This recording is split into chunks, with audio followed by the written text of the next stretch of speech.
Hello, we're going to begin Intro Topic 1, Exploring Radian Measure. Now, I'm not going to tell you a whole lot except that you're about ready to create and discover a pretty special angle. So I want you to pay careful attention to the way that you create it. And simply you're just going to follow the instructions on this activity, starting with the box over here. Now, once you create that angle, and you kind of stop and think about what it is that you just did, I want you to dig a little deeper and actually think about those questions. Okay, now here's the catch. If you're doing this through my video, you need to stop right now and you need to do the activity. If you just play the video and watch me do it, you're going to miss out on the experience. So stop the video, do the activity, dig a little deeper, and then you can continue to play the video in a moment so you can see that you did the activity correctly.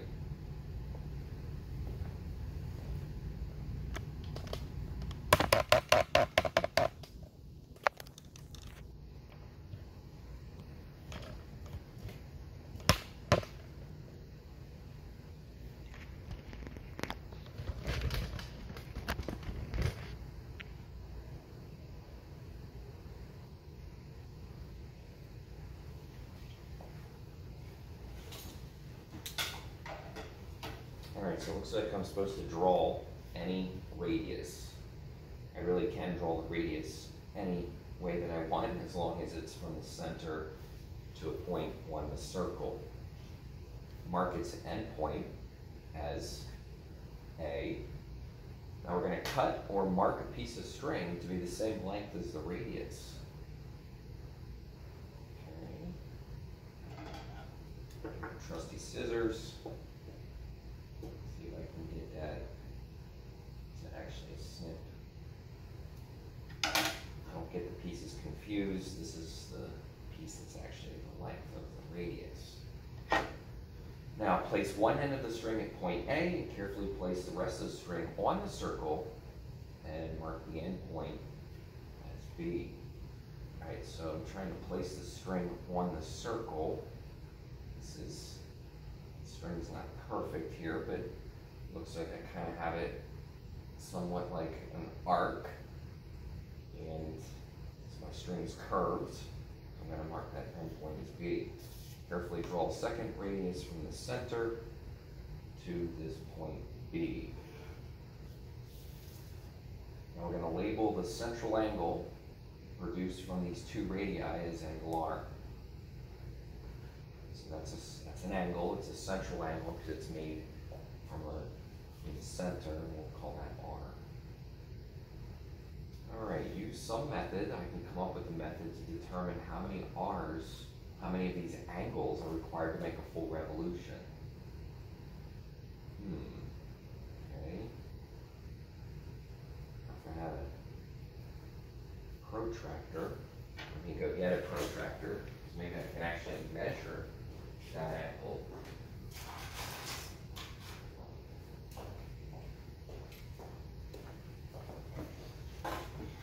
Let's see here.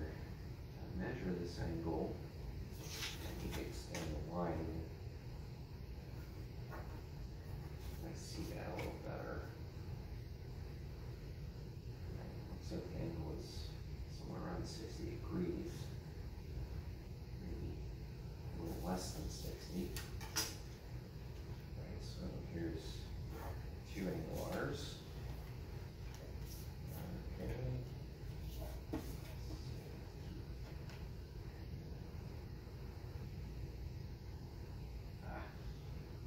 That's weird. It's off the paper. Kind of estimated if it was close to 60 degrees, I'd take about 3 of those. Oh. So that means it would take about 6. Take about 6 of those angles. Do any of your estimated answers come anywhere close to any of these mapping numbers? E. I've seen that before. E. Isn't that 2.7, 1828, 1828? 2.7. That doesn't look like any numbers I've seen in this activity. Pi 3.14. only number I see in this activity is a 6, so 2 pi's, 2 3.14, 6.28. Wait a minute. The total number of angles that is required to get around this circle is about 6.28, 2 pi. We might be on to something.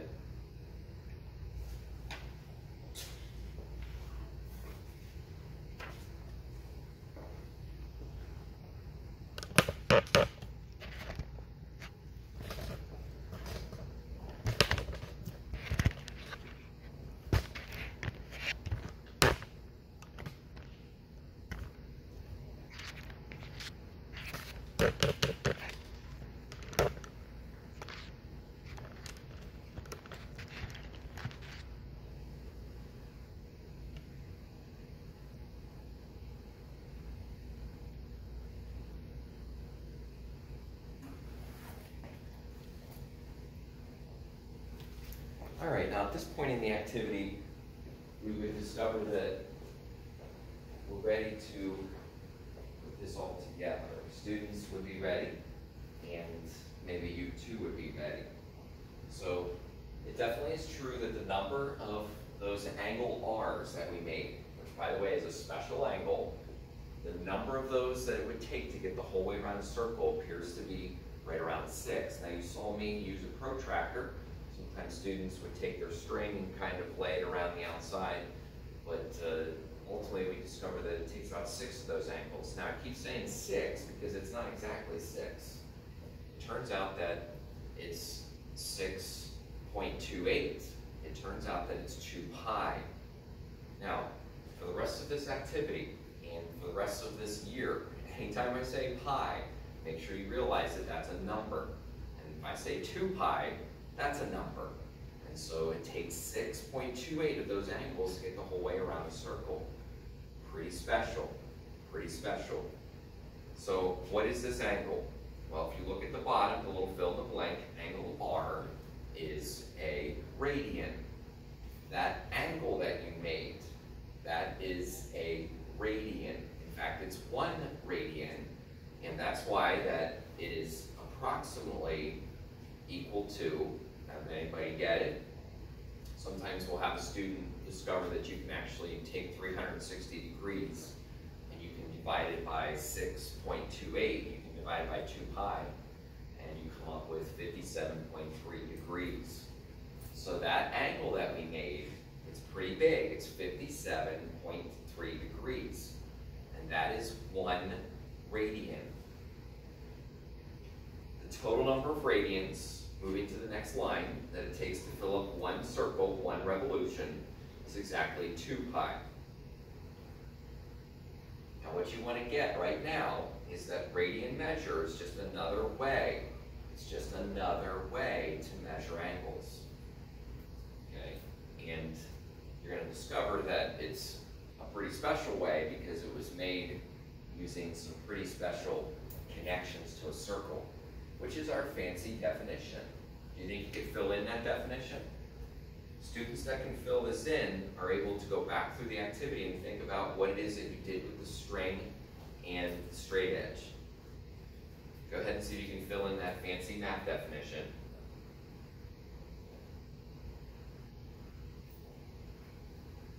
What is a radian?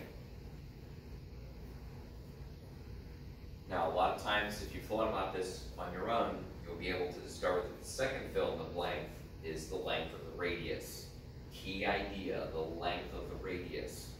That's the second fill in the blank.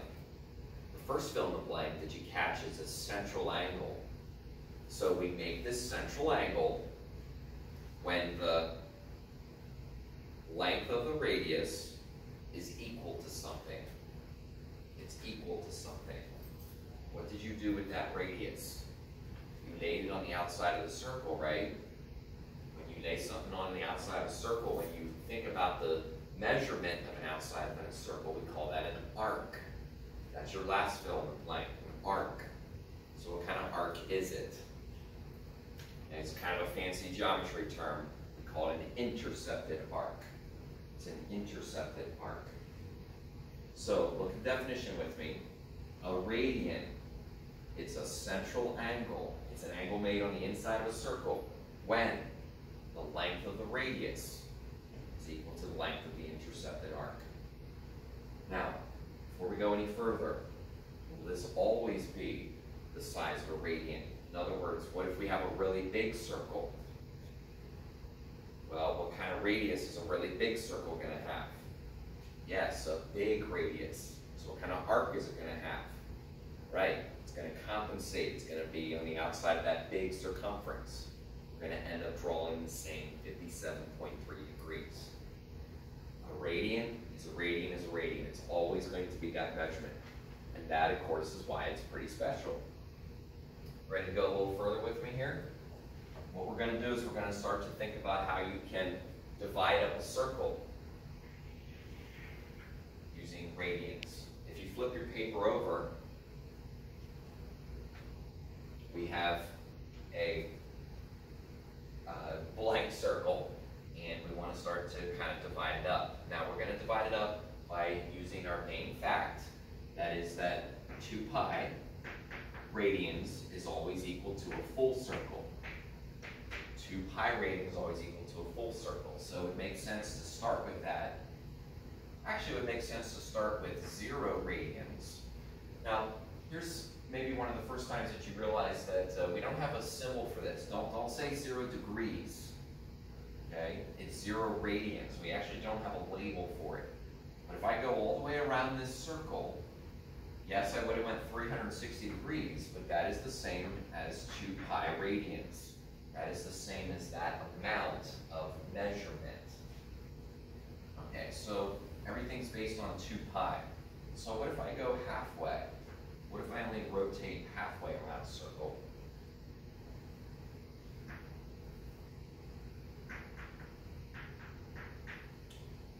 Well, of course, that would be half of 2 pi. Now, half of 2 pi is just 2 pi divided by 2. Pretty easy math, but that shows us that halfway around a circle would be pi radians. Now, I'm not going to say this every time, but now is a good time for you to realize that when I say pi, that's a number. That's 3.14. So that means it takes 3 of those radians to get halfway around the circle. Okay, well, we use pi because it's the most exact. What else do we have? Eventually, you're going to catch on to this. Eventually, you're going to be doing this on your own. But let me help you. A quarter of the way around a circle would be our full circle divided by 4. Now, if you do a little bit of simplifying, you should be able to reduce that to be pi over 2, which, by the way, is how we say it. We tend to not say half pi, but we say pi over 2. Now, a quarter of the way around a circle would be the same as 90 degrees. We're going to label that as pi over 2. Want to try to do an eighth?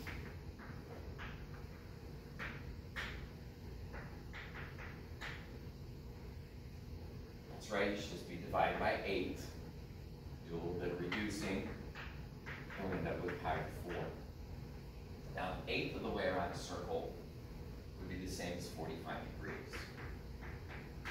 Now, this is going to be some notes that you create. So what you want to do right now is start to kind of get a plan on how you're going to organize this. I have given some suggestions. I'm going to give some more suggestions by now putting the degrees into each of these angles. And most students like to do this. We all know where the degrees are. So I've got my 0 degrees and 360 degrees, 45 degrees, 90 degrees, 180. And the new part here is that these are actually equivalent to these radians. Now, there's some other common angles that we can get in here. That is some other common degree increments. So maybe the next 45 degrees I could discover is, of course, 135. But what we want to do is get the radian. Now, I'm not going to go over here and try to do some kind of division. Rather, I want you to understand that 135 degrees would of course be the same as the sum of 90 plus another 45. So why can't I take the radians and do the same thing? In other words, why can't I take pi over 2, which is my 90, and just add pi over 4, which is my 45? Well, I can. It just creates a little bit of a conversation with common denominators. And so make a common denominator of 4, which means you're going to multiply the top by 2 also. And now the question is 2 pi plus 1 pi, giving us what? Well, giving us 3 pi over 4. 3 pi over 4 is the same as 135 degrees. Now, what is 3 pi over 4? Okay. I'm going to do this one more time because I realize from interacting with many students, this is often what they don't understand, and that is, what exactly do these numbers mean? So what is 3 pi over 4? Well, it's a number. It's the number 2.36. That means 2.36 of those angles that you made on the front. It takes 2 and a little bit more of those angles, called a radian, to get to 135 degrees. Okay, so each one of these fractions is actually just a number. Now, what I would like you to do right now, see if you can find and fill in either of these two common angles. See if you can find what will be the radian for 225 and or for 270. Just take some time to think about what you've seen so far. See if you can come up with those radians. Okay, now again, at this time you should be pausing the video and you should be trying to do this. That's what students will be doing in the room.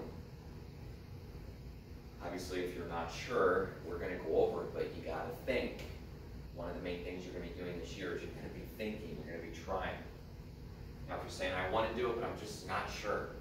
Well, take a look at what I did here, how I added my last checkpoint. My last checkpoint was pi over 2. Okay, that was 90 degrees. And I added a known measurement. I added this pi over 4. I added this 45 degrees. So what's your checkpoint here for 225? What's your last checkpoint? You should be saying it's pi. What can I add to it?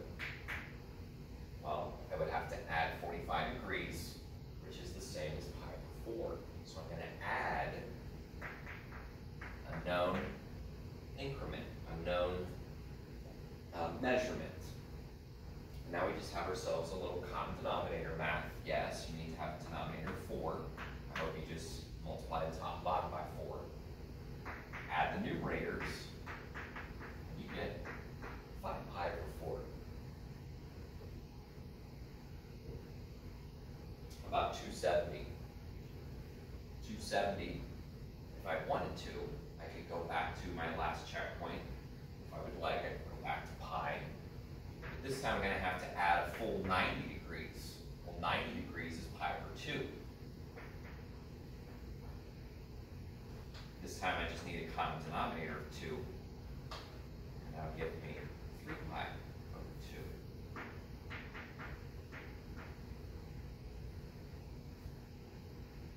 Okay, now for homework, you guys are going to come up with 315. I suppose if you want to try to do it right now, you can. But I'm going to leave that as a suggestion to look at for homework. Because what I want to do is I want to now take a look at some other common ways to divide up a circle. As you can see here, we're using a third and we're going to use a 6. Alright, so a third of a circle. Well, it's all based on a full circle. I'm sure you realize that 2 pi is our go-to number. So if I have a full circle, but I just want a third of a circle, of course you can just divide it by 3. 2 pi over 3. A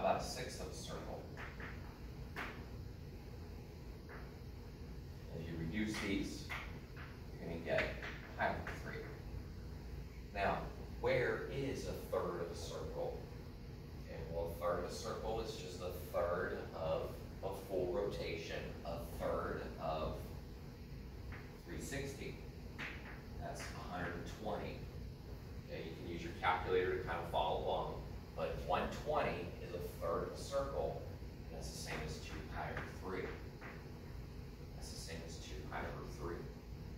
A sixth of a circle is just going to come out to be 60. So that's our pi over 3. Interesting, if you just think about the number pi over 3, that's kind of like saying 3 divided by 3. Well, we all know that 3 divided by 3 is 1. 1 radian.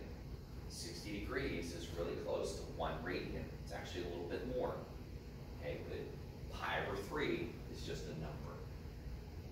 Now, it would make sense to get 30 degrees in here, okay, because 30 degrees is another multiple, or at least works with these multiples of 30, 60, and so forth. So I don't have a 12th of a circle over here. Kind of weird to say it that way, but all we need to really do is take pi over 3 and divide it by 2. It's good exercise to think about that, because pi over 3 divided by 2 is the same as pi over 3 times 1/2, which I hope you realize just makes the denominator double to be pi over 6. Now we're starting to get a lot of numbers on the board here, okay? But I want you to take a little pause, think about what we've done, and see if you can, I'll tell you what, let's do this one together. Let's come up with 150 degrees together. We'll still take a pause, you can kind of think. I'll give you a hint, all we have to do is a little bit of adding. We have to add a checkpoint to a known measurement. So 150, I would suggest that your checkpoint would be 120. That's because we can take 120, we can add 30, we all know that that's going to be 150.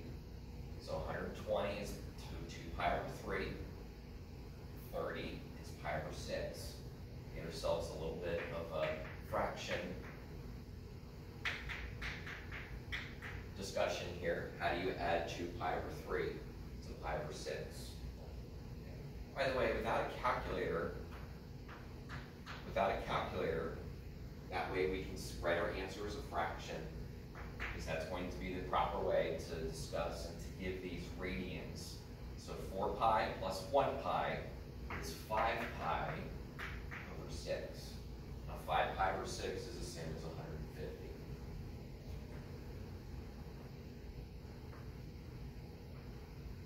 See if you can find 210. That would be one that I encourage you to think about right now. See if you can find 210.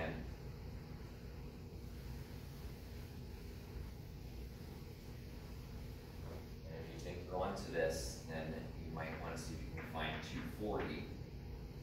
But just a little bit, one thing at a time here.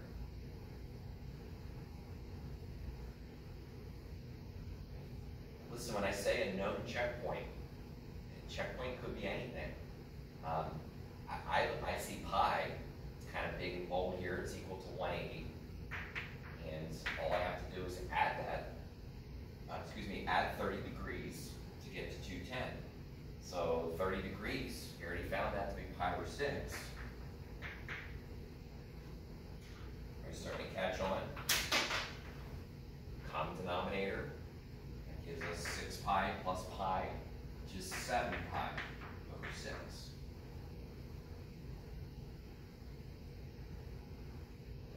So, just to get you thinking and doing this on your own, you're going to try to complete the rest of these rotations, the rest of these measurements. That would officially, I suppose, be 240, 300, and 330. It's something that you want to try to do as homework. And this would officially end the first part of our intro lesson number 1.